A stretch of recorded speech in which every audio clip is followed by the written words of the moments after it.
I said it last week that intro song is getting harder and harder to listen to, and yeah, we're getting there. We're getting there. I'm telling you, we might need a new intro soon. But anyway, nonetheless, welcome everybody to the latest episode of the UCC podcast. And we have got a belter of a show today. We've got plenty to talk about. And of course, it's going to be solely around Ruben, Amorim and Manchester United and the defeat yesterday in the derby. Please do smash a like on the video, subscribe if you're new, all of that good stuff, and get your comments in as well. I want to know what you guys are thinking in the live chat as well. We've got Chris as always, Oisín as always, and Ben as always. Good to see you guys, and thanks for joining again. I am annoyed. I'm pissed off. I'm running out of patience. I'm sick of being Mr. Positivity. So as we can see with the display names here, it'll be all right, Jack. So Oisín, I'm going to hand it over to you. Explain to me why it's going to be all right. Because if not, what's the point? You know, I think there's so much doom and gloom about United at the minute that somebody has to be positive, and it's not normally me that it falls on to be positive. I'm normally the first to come out with the negativity, but I'm seeing shoots. I am seeing shoots of positive. I mean, we know what the problem is.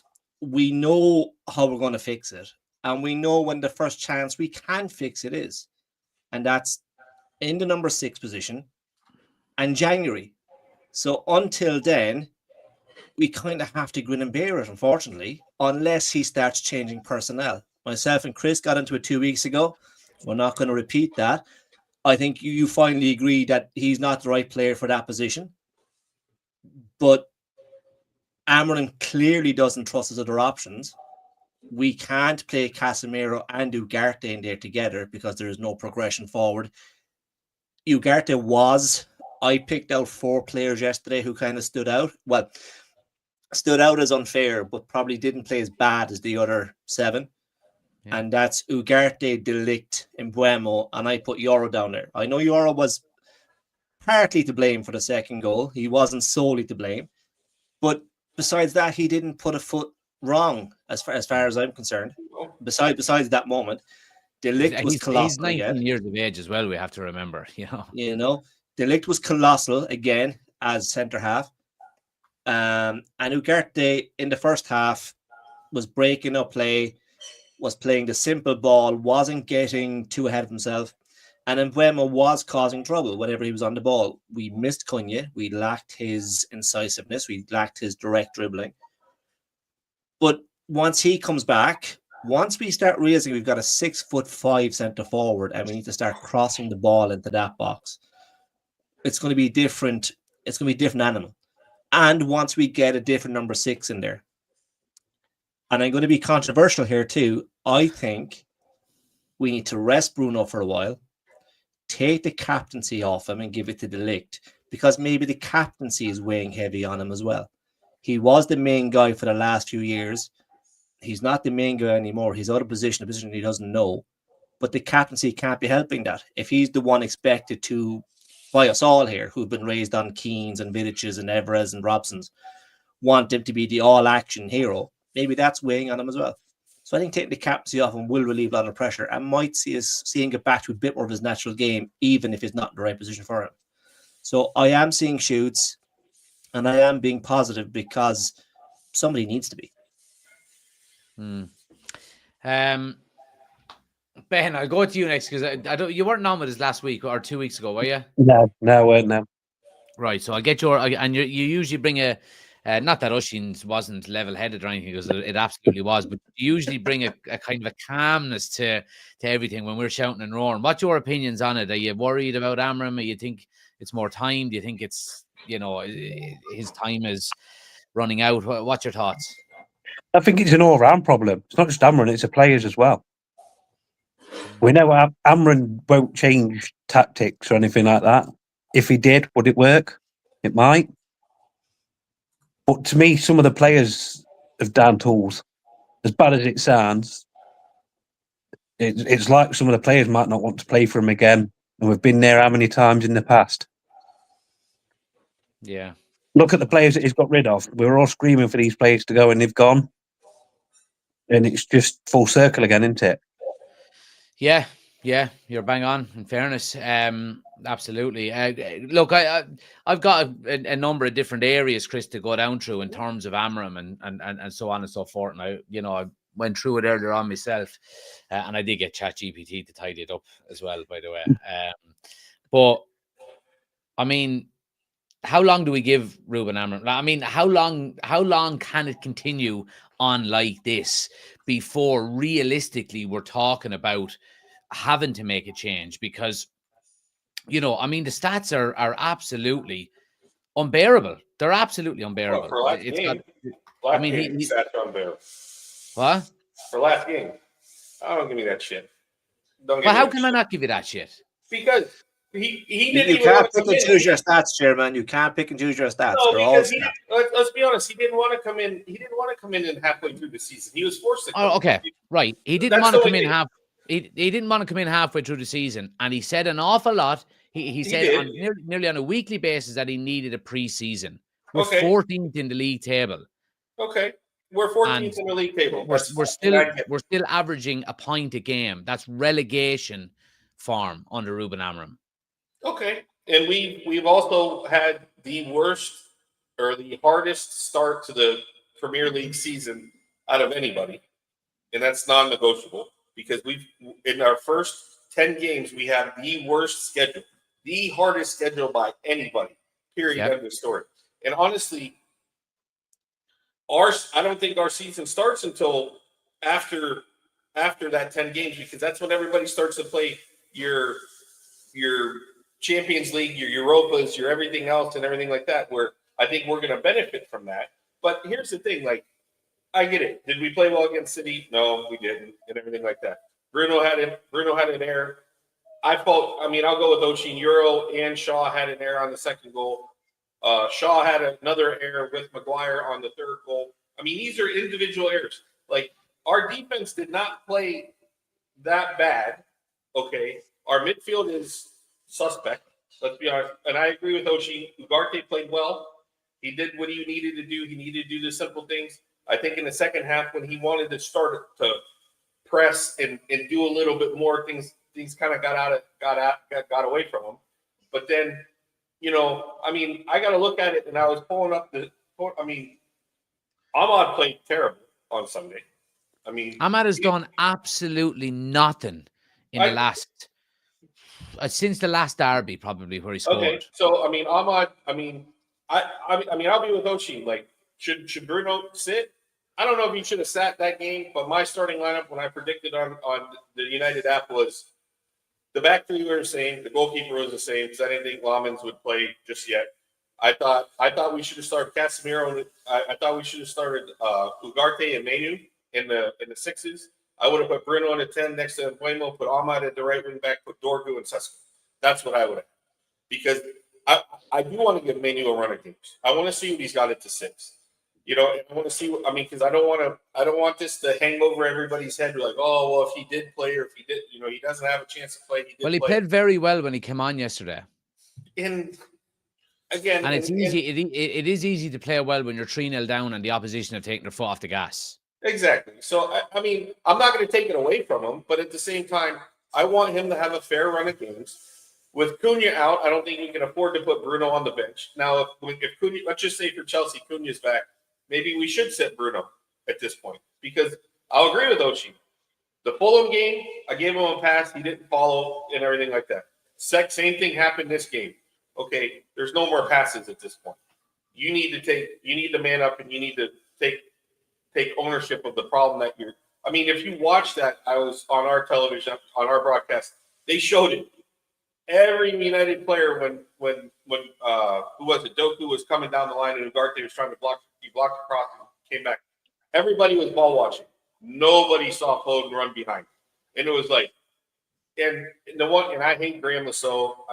You guys don't have him. He's our commentator over here in the States. You get Graham Lasso. And he's like, the one thing he did say, he goes, Bruno is not conditioned to think like a number 6, and you can see it. And that's on the defensive end. And I agree with that. That's the only thing I agree with that guy on. But at the same time, okay, so Now But why insert. is the manager playing him there on a consistent basis when we're not getting that out of him? It's insanity. It is, and I think he's trying to get the best out of him at this point. The problem is that, and I agree, and you know, this is where I have to fault Amorim, and you have to fault a lot of managers that want to sit there and they want to stick with their guy, they want to stick with their captain, they want to stick with, because the moment he pulls Bruno, that press conference is going to go crazy. You know, because it's like, oh, you sat your captain. Why? Because he's not playing well. Well, why? But if you win the game, it doesn't matter.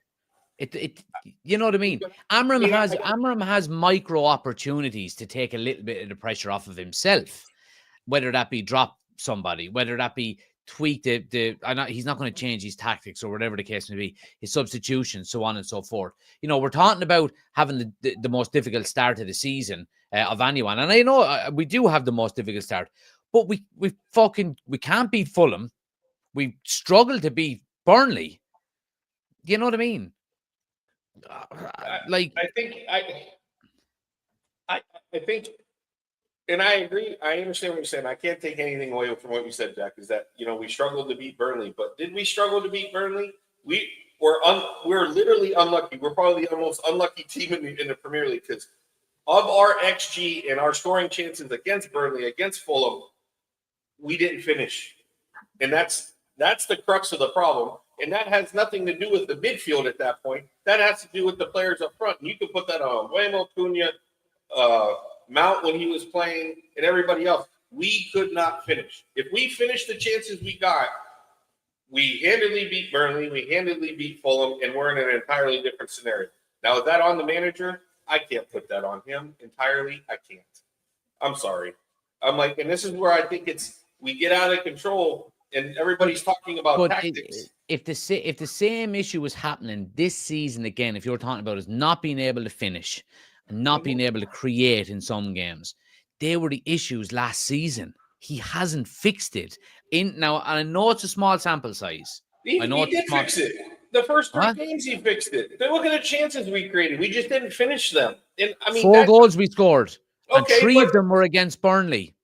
Okay, and then the extra one of those was an own goal as well, by the way, against Fulham. Okay, but here's the thing. Then at this point, then I don't want to hear anybody talk about XG averaging. I don't want to hear anybody talk about any of those other stats. We're all going to talk about goals scored and goals against. Chippy, because we finished the game with an XG yesterday of 1.53, but 1.36 of it came in the last 10, 15 minutes when they took their foot off the pedal. Yes, we had an XG of 0.26 up until the last 15 minutes of the game. And I wholeheartedly agree with the fact that we were a flat team on Sunday for some reason. I don't know why. And I mean, and I'll raise my hands up. I don't know why.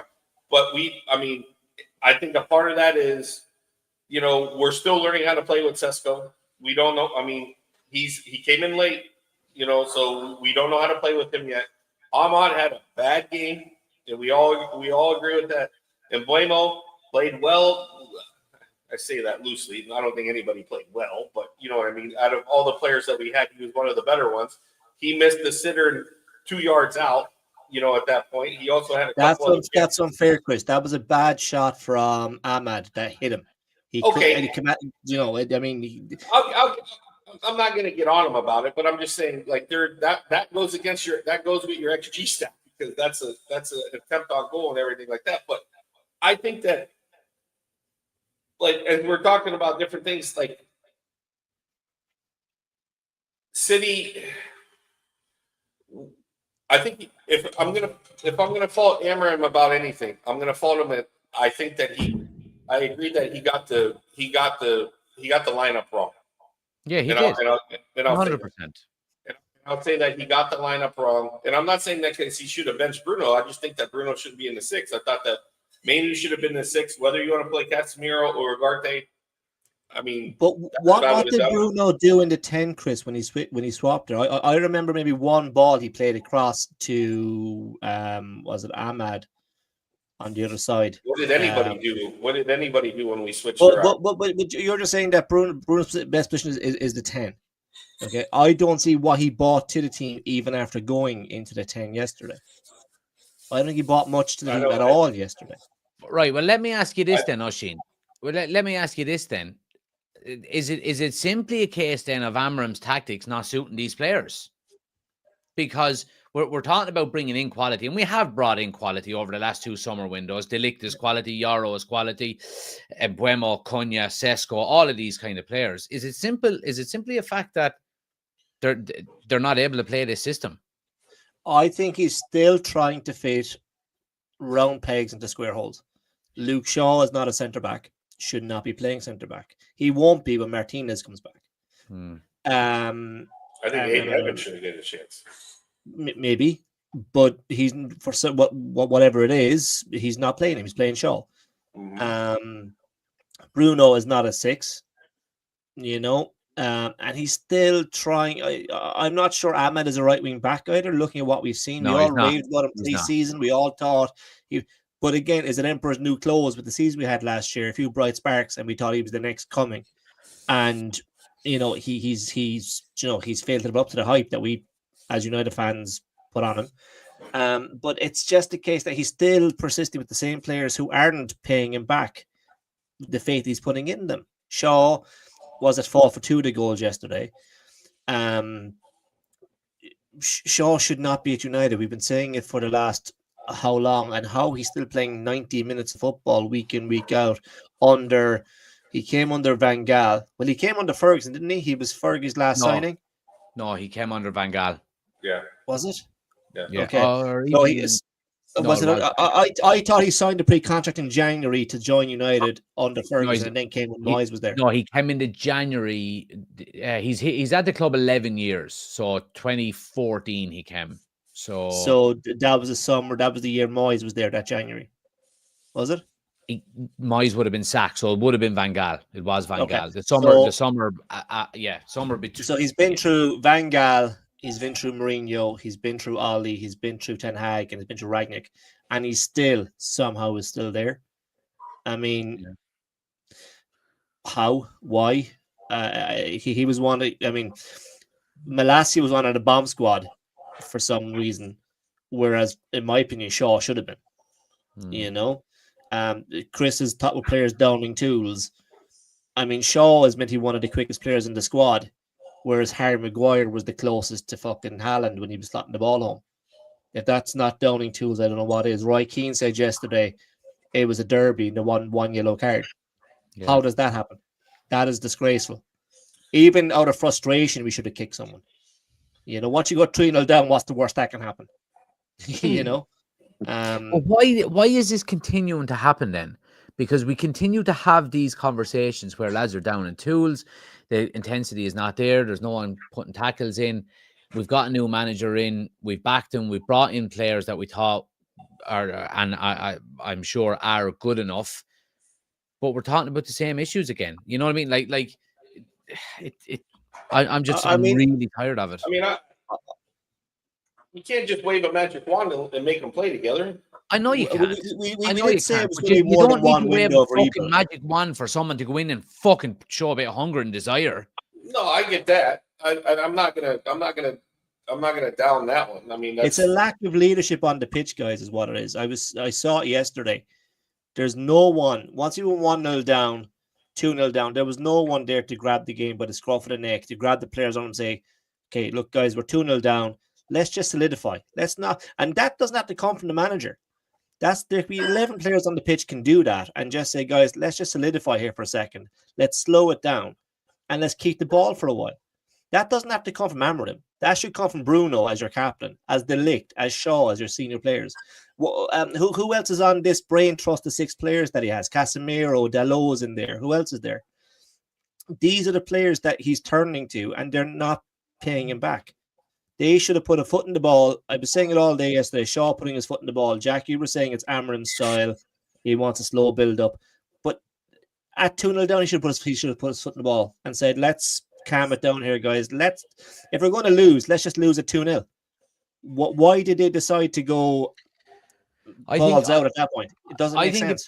I think a big issue here, and it's annoying me so much. It's the only issue I have with his system is the 2 number 6s. It's the only issue I have. We're fucking outnumbered, lads, in the midfield all the time. It's so easy to see.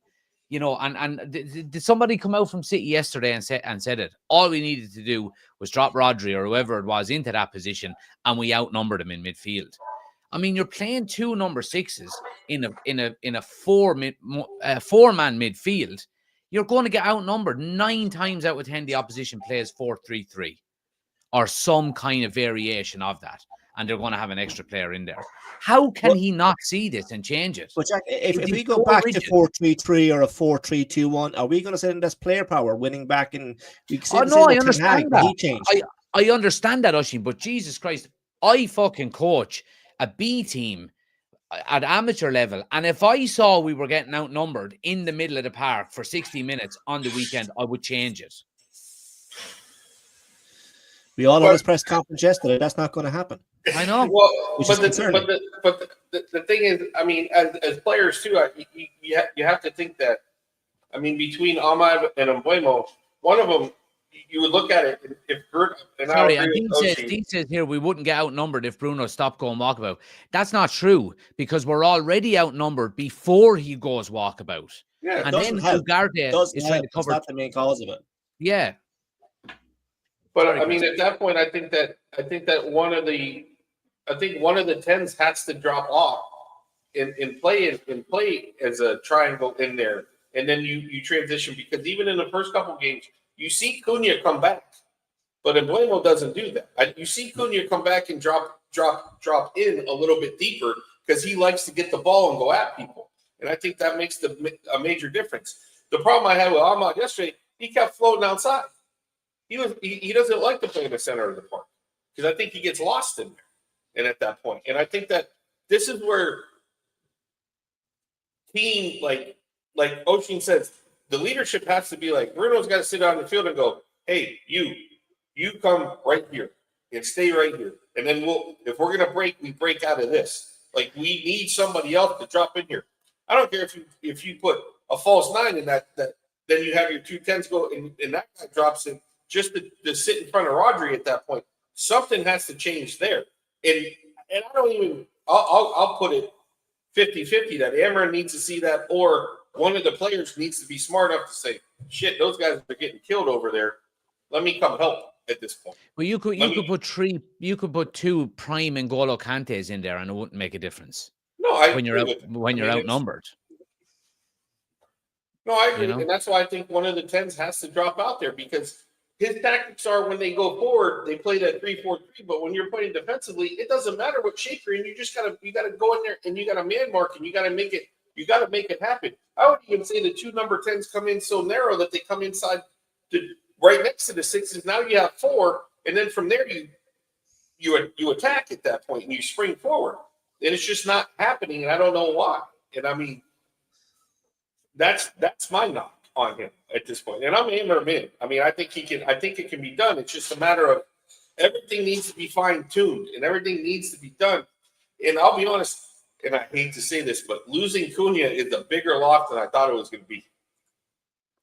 I know, and I understand that, and I agree with you. But you can't lose one player and the whole deck of cards crumbles. You know what I mean? Are we back to that again? Are we back to relying on a fucking Ronaldo or a Ibrahimovic or a? Did we not say this 2 weeks ago? That Amorim has his first 11, and outside that, he doesn't know who's the next in. Yeah, I mean, but he lost 2. He lost the 2 guys that he trusted in Cunha and Mount, because in the first couple of games, as much as we hate to say what Mason Mount, he trusts Mason Mount. But what Mason Mount brings to the table, his running around frenzy. You know, he makes. We didn't have the same energy yesterday in the first half that we had against Arsenal and Fulham and Burnley. Nope. There was just nothing there at all. We same with that, though. It's not a new problem, is it? We've known about this problem for ages. How long we've been saying we need a new number 6? Is it Amorim's fault that it's not been done? No, I understand that. I really do. I mean, I'll go back to it. I mean, like, you put a 20-year-old Carlos Baleba in there alongside whoever, they're going to get run around. They're going to get run around. Yeah. I don't care who it is. You know what I mean? That's my whole, and I understand where the deficiencies come from, because you've got 3 at the back and you've got 2 wide wing backs. You know, I mean, and what annoys me more than anything else is we would have a fucking serious 4-3-3 team. So we would, with either Casemiro or Ugarte alongside a Menu and a Bruno in midfield, with a Sesko and Buemo Cunha up front, and then you have a back four of Yoro, De Ligt, Dorgu, and Mazraoui, for example. You know what I mean? And look, I understand Ruben Amorim is sticking to his guns, and in a way, I respect him for it. But like, inevitably, are we going to have another season of this? I mean, can we have another season of this? I mean, he's not changing, and I don't see enough over the last 4 games to suggest that we could go on a run of 7 or 8 games, 9 games, 10 games unbeaten. Do ye? No. You know what I mean? Ruben Amorim hasn't won more than 1 game in a month since January. He's never won back-to-back games as Manchester United manager. Games he has. Huh? Is it 29 points in 29 games he has? Is that He now has more games than points. And he's only beaten the top 4 twice in 26 games or something. Yeah. Which, he's I mean, never, who's next? We haven't won back-to-back games under Amorim. We haven't won back-to-back games under him. You know what I mean? We've won 1 game a month since he's been manager. It's just not good enough. Like, name me any other club in the world from top to bottom. I go all the way to Real Madrid, and you could go down as far as the fucking 5th tier of English football at the bottom level of it. If a manager had 1 point a game, he would be sacked. Bar none. You know what I mean? I don't know. I don't know. But Jack, I'll flip that on you. If Amorim was to walk in the morning, who goes in there? I don't know, Oshin. I understand, and I understand that that's the flip side of it, and I don't have the answers to it. I am so out of ideas here because we keep recycling this same issue. You know, now it's a slightly different issue now with Amorim because, you know, it's a tactical issue more so. In the past, it was, you know, this whole player power and the dressing room was toxic and so on and so forth. And he's done a great job at fixing that. I just don't know how. I just don't know. Can it swing so much? If Amorim came out Sunday and said, for this game, I'm going to try 4-3-3. Oh, yeah, it's over. It's over. And we get beat off the park. Yeah. Are we going to come back and say it's Amorim's fault again? Or what are we going to do? Or do you think the minute he changes his tactics is the minute he's gone out the door? Yeah. I have no problem. And I said this a couple of weeks ago. I have no problem with him doing this 3-4-3 formation, and you coach it Monday to Friday, whatever the case may be, and you start every single game in that formation. But if it's not working after 60 minutes, you've got to be able to do something. You've got to be able to do something. And then that was my biggest criticism of Ten Hag. Go back and train it again. That was my biggest criticism of Ten Hag. He didn't have a plan B. Yeah. And it seems like history is repeating itself now. But I don't see an option for United but to continue with Amorim at the minute because there's no one out there. Do we get Mourinho back? I mean, look at who's available out there. We've got Solskjaer, Mourinho, Ten Hag, Roy Keane. Who else is out there? Michael Carrick. Xavi? Is he? Would he have any interest? Okay, the other question is, what manager would want to come to United? Yeah. You know, and that's hurtful for me to say as a lifelong United fan. Who would want to come in and try to fix that mess when Amorim has tried to come in, change the okay, he's changed the culture in the club, which is good, and he's got rid of a lot of the deadwood that was there. Well, who'd want to come in? We said the same after Ten Hag, and we got Amorim, and Amorim was the flavour of the month, and he was tearing up trees at Sporting. But how come it's gone from working in Sporting to not working here? What is the difference is the players? I think it's, and I'd be honest, like if you watch him, like Oshin said, like I don't want Luke Shaw because he doesn't step. If you watch Luke Shaw, he doesn't, compared to like Aiden Heaven or Euro or any of the other center backs. Even when De Ligt plays, like if Maguire plays in the middle and De Ligt goes out to the right or left or something like that, he doesn't step forward enough. Because if you step forward, then that releases the midfielder to step forward on the next guy. he's too scared to step forward to press. When that press works, everybody has to go forward to release the guy in front of you. And I think when Amorim comes out and says, and this is just my speculation, when Amorim comes out and says the players aren't good enough, or not that they're not good, the players aren't listening to do what I want them to do, because like Shaw, I don't think he wants to do that. I don't think he sees it and is able to do it. And I don't know why he keeps playing, to be honest with you. That's why, like when Heaven plays, you see Aiden Heaven, when he presses forward, he's almost in the opponent's 18-yard box sometimes when he plays. I don't think you can go into a game. I don't think you can go away to City though and have a 19 and an 18-year-old in your back three. I just don't think you can do it. Not with the keeper. Then why is he starting? Then why is he on the bench? If you got to go with what you got, I'm sorry. Yeah. I mean, if you're going to take how much worse would it have been? We got beat 3-0. Oh, I understand that. But I think that was the reason for him not being, you know what I mean, not being. Well, I understand that too. But I'm like, if you're going to have faith in someone, have faith in someone and put him out there. Yeah. I mean, yeah. You know, let me ask you this then, Chris, because we mentioned about Amorim and he's starting 11, and you know he got it wrong yesterday. I want to ask you, because I mentioned it yesterday as well, about his substitutions, and this is something that we spoke an awful lot about, and Oisin, you mentioned it an awful lot with Ten Hag. And look, I think the majority of his substitutions are fine. You know what I mean? They tend to be like for like, and when you're in such a rigid system, grand, but this fucking taking off a centre back for another one and changing the whole back line is doing my fucking head in. You know what I mean? Like I said it yesterday, you're changing the stability of your back four. You know, you're taking off Yaro, who was doing perfectly fine. You're bringing on Harry Maguire, probably for set pieces more than anything else, but you're putting him in the middle. Then you're moving De Ligt out. I mean, it's just unsettling everything, surely. Yep. And the baffling thing for me was taking off Sesko yesterday.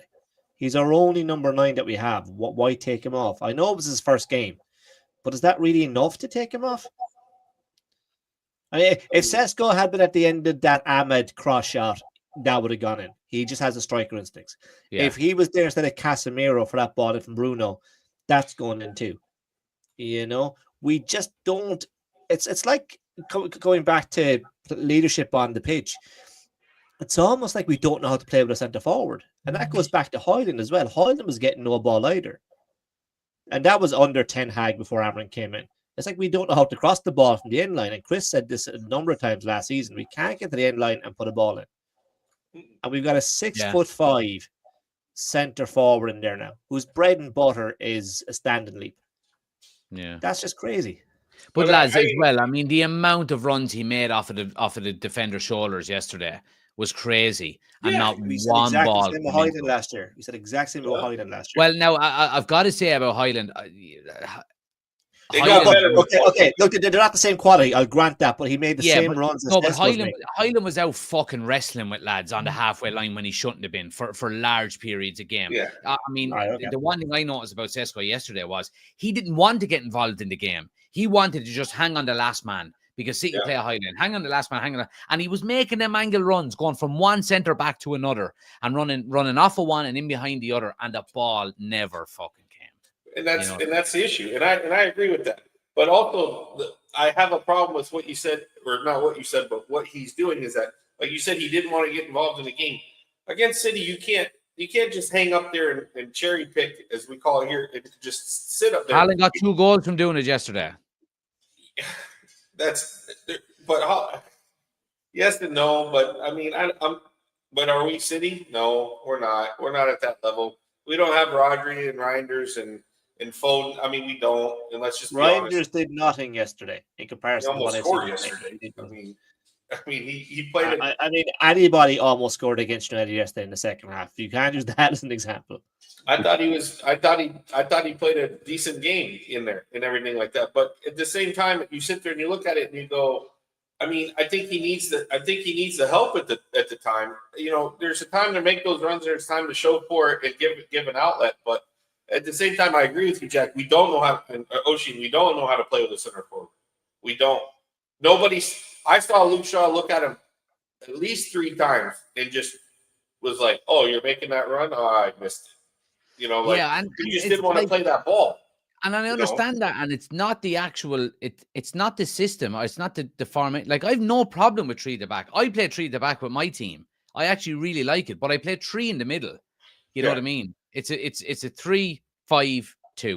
Yeah. You know what I mean? With wing backs. Simple as that. Because what I've noticed from it is that when you play a 3-5-2, you have overloads everywhere, nearly, because you got your wing backs who are super fit getting up and down. You've always got protection with 3 at the back. I play with 2 number 6s in front of them then as well. That allows me then to play with a number 10, 2 wing backs attacking with 2 strikers, so you're attacking with 5. You know what I mean? It's that 2. It's that 2 that are sitting for Amorim that are getting outnumbered all of the time for him. And when we work the ball, we're actually quite good at working the ball out and into the number 10 spots. Or out wide into the wing back positions. But it's that, what did I say yesterday a million times? That final fucking ball. Final ball. You know what I mean? Well, I mean, but in other Amorim pressers, you know, at the beginning and stuff like that, when everybody's asking about the 3-4-3 and everything like that, he did make the comment that it's not such a rigid 3-4-3. The players have to come together.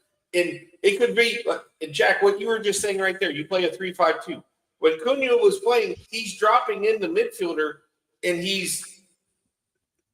and that's what he's doing, is making a 3-5-2 almost. And then you have a Blamo and you had a Mount at the time. Sesko wasn't playing at the time, but that's what was happening. But I don't think that's what was happening in that game, because between him and Blamo, I don't think he's that player. You know, and Ahmad is not that player either, and I think that's where we had the problem. Well, why buy him then? Why spend 60 million on him, or however much you spent on him? Spend 6 weeks chasing him as well. And 6 weeks chasing him. Because I think he does a lot of other things well. I think he does a lot of other things well, because you don't need 2 number 10s. You don't need 2 number 10s to be the exact same. And I think that when you have Cunha that drops in and does that, and you have a Blamo that can run off and be a threat down the side or down the wing to be able to play the ball into a Sesko or a Mount or whoever's playing at the 9, I think that's the freedom that you have when you have those 2 guys. I think, Chris, I think it's actually, I don't think Amorim is wanting his number 10s to do it. I think he's wanting one of his wing backs to do it, depending what way the ball is coming down. If the ball is coming down the left-hand side, the right wing back tucks in and makes up that extra man. And let's say the ball is coming down our left side, our left wing back goes into a left back role. We've got 4 at the back. The furthest man on the far side, the other wing back tucks in to makes up 3 in the middle. You know what I mean? It's not working. It's as simple as that. It's not working. And I get it, and I'll go one step and say that, you know, then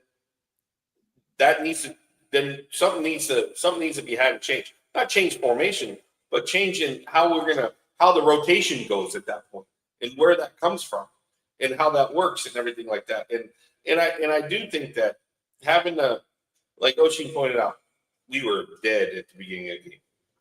No, compared to the first 3 games, you know, running around, pressing, doing what we needed to do. Oh my God, we didn't press high hardly at all. And that's the one thing that City had trouble with the first couple of games that they lost, or that they had trouble with. Teams were pressing them high, and their backs couldn't. They weren't playing. They weren't getting rid of the ball well, and they weren't dealing with the press very well. And we didn't do it, and I don't know why. And that's. Well, let me ask you, Oshin, then, because this has been thrown out an awful lot, and I actually agree with it. We're very easy to form a counter-offensive against. We're very easy to set up against. Everybody knows how he's going to play. Everybody knows how he's going to set up, and everybody is able to implement a way to beat us. And it's too easy, in my opinion. You know, and it's.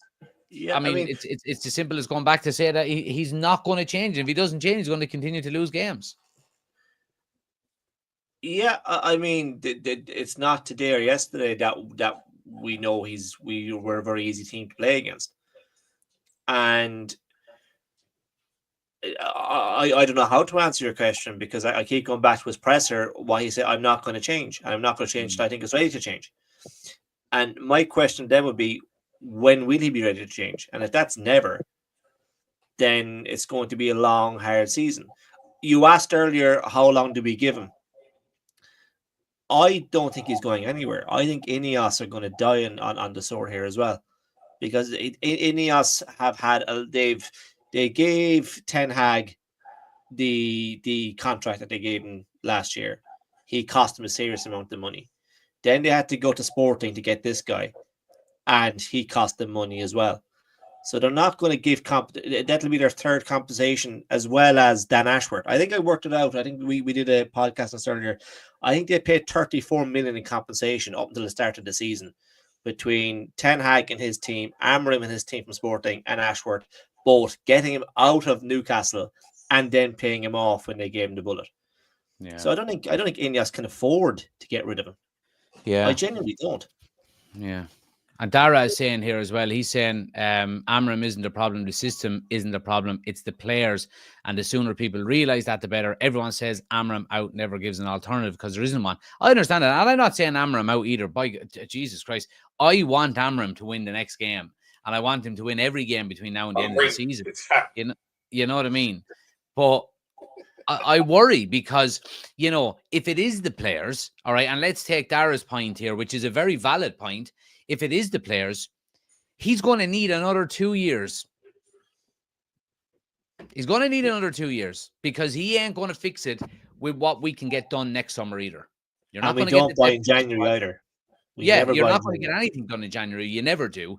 You might get a number 6 next summer. Are you going to get 2 of them? Probably not. Are you going to get a right wing back? Probably another left wing back, a second striker, another number 10, move Bruno Fernandes. Left side centre back. Left-sided centre back.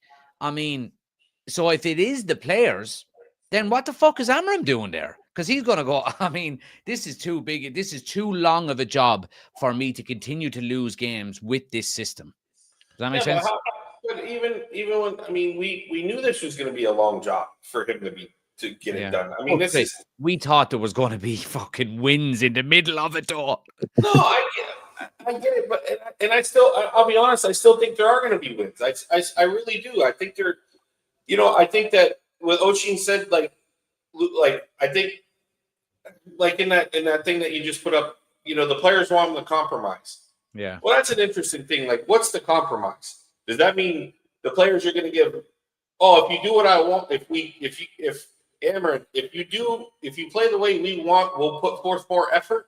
Like, what's the compromise here? Because I honestly agree with the last comment, was that the players need to realize this is the way we're playing, and you have to give effort. I can't say that in that City game, and I don't know if we'll all agree on this. There wasn't the effort was not there, and that's so. Is that an Amorim thing, or is that, the players are like, oh, well, I don't want to do this, so I'm just going to kind of, no, come on, man, you're a professional. Go out and do your fucking job, and everything like that.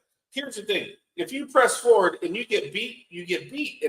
But then you can look at the coach and say, hey, I did what you wanted, and I got beat because of this. This is what happened. Then you have, but like as a coach, Jack, and you're a coach, if your player does what you want him to do, and he gets beat, are you mad at him? Or do you look at the fact that, all right, how did we get beaten? How do I change that? Or if the player doesn't do what you want and he gets beat, you can look at him and go, well, you didn't do what you're supposed to do. Like, if you go up here and do this, you're not going to get beat. So it's like it's a tug of war contest. And ultimately, Amorim's going to win because, like, I agree with Oshie. Ineos they're going to fall on their sword on this one. And the only way that we're going to get a change is if we're seriously in relegation, if we're 19th in the league come Christmas time, then maybe they make the change and they bring someone in to do something. But other than that, I think there's going to be wins. Again, do I think we're going to get into Europe next season? No. Well, while you say that, Ben Jacobs has said that Jim Ratcliffe feels the squad is good enough to qualify for the Champions League this season, and that Amorim's job security will be more seriously discussed if the side is not on course for European football as the season progresses. Senior figures at United feel enough progress is being made or potential shown to not yet start exploring other candidates. And look, I like the fact that we're not jumping to conclusions and look to change the manager as soon as there's a couple of bad results. Absolutely. And that's not what I'm getting at all. I'm just saying what I see with my eyes and who we have in that squad. I cannot see such a drastic upturn in form that will bring us even into Conference League places. Like we've got to start scoring goals. We've got to start creating goals. We've got to be hard to play against. We've got to start defending better. We've got to have a good goalkeeper. Our wing backs need to know what they're doing. We need to get crosses into the box better. We need to learn each other's games because we've got so many. I just can't see all of that happening, lads, between now and the end of the season, let alone before Christmas. But we've only got one game a week, so surely they can work on that in the meantime. Yeah, exactly. Yeah. And that's why once everybody starts playing more games, and you're going to play a couple teams that are watered down because they have to rotate. We do not have to rotate our squad, and I think that's where we're going to gain some momentum in that because your Cunha's, your Emblemos, your everybody is going to one game a week. Give it. You put everything you have in that 90 minutes because we don't even have a Carabao Cup now, so it's just like it's one game a week and let's go and everything like that. So I mean, and I honestly think the goals are gonna. I have to, and I'm going to be Mr. Positive. The goals have to come because I think Sesko is too good of a player to not score goals. I think Cunha is too good of a player, and Buemo is too good of a player. And I'll even leave Bruno out of it because I don't expect Bruno to score a lot of goals if he keeps playing with the 6. Let's just be honest. I don't think that's not what he's there to do at that point. I think between those three, and you throw the Ahmeds in, and I'll be honestly, like I'll point out Dorgu because the one thing that pissed me off about him yesterday, every time he gets the ball down the wing, it's like a one-touch cross that he tries to do, and I don't understand. It's like he always tries to do one-touch cross across the goal face, and it never goes anywhere, and it drives me up a wall. But with that being said, like, I mean, maybe it's time, maybe Diego Leon needs a shot, because even though he's young, he was on the bench for the City game, so maybe he gets a shot because if Dorgu's not playing, like he said, I'll play the guys that are working hard. So let's see. And if Bruno, and I'll be honest, I'm gonna go with Oshin on this one because I defended Bruno against the Fulham mistake. He made the same mistake against City. Come sit down next to me now and watch what happens. Because I'm sorry, you can't keep letting that happen. I'm sorry, you can't. Oh, nice. I gotta find that guy. There you go. But I mean, honestly, I think Bruno. I agree with Oshie, and the world's gonna come to an end. But I think it's. I think he does need to sit on. Now, the one thing I disagree with is I don't know who should be the captain because I don't want to ruin what Matthias de Ligt has going for him right now, and I'm afraid if you put the armband on him, it may hurt him more than it helps him. I'm not sure. I mean, he was the captain of Ajax at 19. He took him to the semi-finals of the European Cup. I don't think that'll phase him. I genuinely don't. I mean, I just don't want to ruin the one good thing that we have going right now. It's like I think it's a kind of a null and void conversation, to be honest with you, because I don't think the captaincy is going to be changed. It's not going to happen. No. And you know what? I think it would just captaincy goes to De Ligt at that point. I would put it on him. Yeah, but I think removing the captaincy from Bruno would just add more fuel to the fire. You know what I mean? Absolutely. But Oshin, maybe that gets us 100 million in January we can spend. He's not moving in January. You're not going to buy quite. You won't buy quite replacement in January. Saudi will buy him in January. Yeah, but who do we buy? Because Brighton aren't going to sell Baliba in January. Why? Brighton's barely playing Baliba right now. But they're still not going to sell him in January. I'm going there Friday. I'm going to have a discussion. You never do business in January. We did it twice with Village and Everett in one window. That's how we do it. And Matt, I think we bought 3 players in January. Do you know what I think should actually happen is the transfer window should be scrapped altogether, to be honest with you, and bring it back to what it was in the 90s. Oh, yeah. Just buy whenever you want. You know what I mean? That's how we got like we would have. Yeah, I was just going to say we would have never got Cantona if there had been a transfer window. You know what I mean? Yeah. But Oshin, I want to ask you, as fans, obviously it's fucking difficult at the moment, but are we being too impatient at the moment, or are the warning signs already too big to ignore, or do we just have to sit tight and buckle up here? I think we came in as United fans in the wrong generation. If we didn't have Ferguson we wouldn't care about this because we wouldn't know any different. But the fact we won 13 titles in 20 years, I mean, that's why we're spoiled. That's why we want, because we know what United can do. Well, we know what the old United can do. We know what United should be built on. I don't think we're impatient. I think he had last season to figure out what he wanted with his team. I think in his first 3 games, he watched every player he had on the books that was available to play. So he knew how he was going to go. He got rid of, or he didn't renew Evans or Eriksson. He got rid of all the deadwood that he could early doors. He got rid of who he could then between Sancho, Rashford, Garnacho. So I think this is as close to his squad as we're going to get until next summer. I don't think we're being impatient. I think we expected more considering how well preseason went and how the first 3 games went.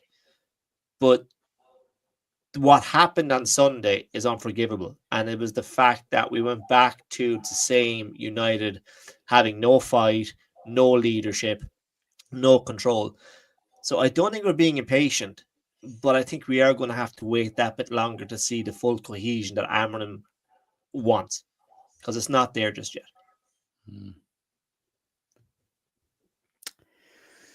Yeah. I think it's coming. I think it's coming. Yeah, I said it in the group chat the other day. I think it's actually United are the hardest team in the world to support at the moment. And it goes back to what you've mentioned, Oisín, is the fact that we did have it so good for so long, and it's gone so unbelievably bad since then. And again, you look at what we've won since Ferguson left. 9 out of 10 clubs, that would be their greatest ever era. You know what I mean? And we're talking about it being the worst run club in the world and this and that. But I also have the counter view of this would never happen to Real Madrid. This would never happen to Bayern Munich. And I know they play in lesser leagues and they're always challenging. And in a way, it's easier. But they're always there. They're always challenging for Champions Leagues. They're always challenging, at the highest level. And I don't know. Is it a backlog of how the club has been run over the last 10 years? And I don't want to say the G word, because we're as annoyed as we are. But we talked about that though. I mean, that's rearing its ugly head, and we have to deal with it. As much as we want to push it over there, it's right here next. It's the elephant in the room at this point, and you have to look at it. We were poorly run for 12 years, 14 years at this point. We were poorly run, and that's gonna bite you in the backside at that point. And I just think that like Oisín said, cohesion's gonna get there. But again, I gotta please beg Amorim, you gotta make a couple concessions. And the only thing I can say is, and this is out of right field, it just popped in my head, is that maybe he's not playing Manu in that 6 because he doesn't want to ruin him. Because because if you put Manu in that 6 instead of Bruno, like you said, Jack, he's going to get overrun no matter what because there's only 2 of them, and everything like that. So maybe it's the best thing for Manu not to play there at the moment, which I want to see him play because I want to see. But I think the reason why he's not playing Manu in there to finish up on that point is that because there's only 2 there, and the fact that Manu is not as mobile, it's a recipe for disaster even more than it is at the moment. You know what I mean? But let me ask you, Chris, because John is after putting a message in. Chelsea, Brentford, Sunderland, Liverpool, Brighton. How many points are we picking up in the next 5 games? Get the calculators out. 9. I'm going to say 5. 5. I was going to say 7. I think we're drawing with Brentford, beating Sunderland, and drawing with Brighton. I think we lose to Chelsea and lose to Liverpool. So we're staying on a pint. We're staying on that average in a pint a game then. Yeah. No, I think 9. I think we're going to beat Brentford. I think we're going to beat Sunderland, and we're going to beat Brighton. And I'm going to be at the game, so I think maybe we'll even get 12 because we're going to beat Chelsea. But I don't. He doesn't fucking agree with you anyway. No, but out of all those, I don't. the Chelsea-Liverpool are going to be two tough matches, but I mean, to be honest, if we don't win against Brentford, Sunderland, and Brighton, then I'm going to have a real problem because Brighton's not playing well right now. Sunderland and Brentford, we should be better than. But Brentford and Brighton have been hard games for us in the last couple of years. They haven't been the walkovers you would think they should be. No, I get it, but I still think that I'm going to. Well, actually, I'm going to put the hex on all 4 of them because I'll be at 4 of their stadiums, so we'll get some good. We'll get some good juju out of that. I'll be visiting 4 out of the 5. Ben, what do you think? I reckon 7 points. I think we'll beat Brentford, Sunderland. I reckon a draw with Brighton. Like you say, we've struggled against them the last couple. Yeah.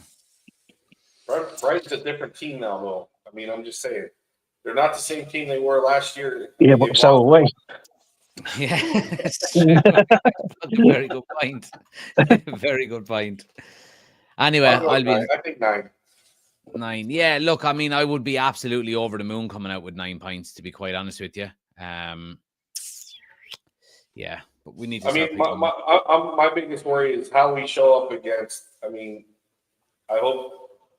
I'll actually say 10 because I think we'll draw with Chelsea when I'm there. But at the same time, my worry is how we're going to show up against Liverpool. Liverpool did nothing against Burnley yesterday, though, until until Hannibal's handball. Jack, my pick got saved by a PK. What's that? My eliminator pick got saved. Oh, the last man standing. Yeah, I was on Liverpool as well. Yeah, I was on Liverpool as well. Yeah. But at the same time, I look at it and I go, and I understand that, but I just worry that is that Liverpool game at Old Trafford or is that Anfield? It's at Anfield. Oof. The Liverpool game in Old Trafford is next April. Okay. I just have a worry about just showing up in the effort because there can't be a 5-0 or a 7-0 or anything like that. I mean, there just can't. Yeah. There's just interesting there. I just quick look on Twitter that there was a possibility, according to Romano, that Ugarte left Manchester United in the summer. Italian clubs expressed an interest in a loan deal, but United wanted to keep him.